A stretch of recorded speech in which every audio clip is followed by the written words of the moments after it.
ముందుగా హెడ్లైన్ 2025-26 ఆర్థిక సంవత్సరానికి సంబంధించి 3,22,000 కోట్ల రూపాయలతో బడ్జెట్ సభ ముందుకు తీసుకొచ్చారు. సూపర్ 6 మేనిఫెస్టో హామీలు, అభివృద్ధి పనులకు ఎక్కువ కేటాయింపులు జరపాల్సి రావడంతో బడ్జెట్ వ్యయం 3 లక్షలు దాటింది. అవునా?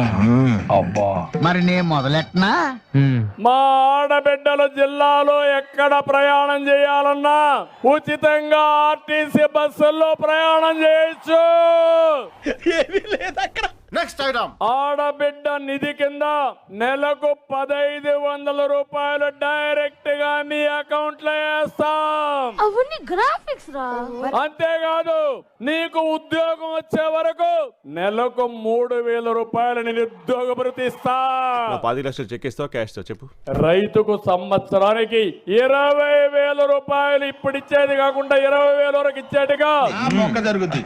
అవన్నీ నమ్మే ఉంటే నీ ఫేస్ లాగే నువ్వు ఏదో కన్నాలేసుకు బతకాల్సి వస్తుందిరా. బీసీలకి 50 సంవత్సరాలకే పింఛన్ ఇచ్చే విధానానికి శ్రీకారం చుడుతున్నాం. ఇది పోయినట్టే. తల్లికి వందనం కింద సంవత్సరానికి ప్రతి ఒక్క బిడ్డకి 15,000 రూపాయలు ఇచ్చే బాధ్యత నాది.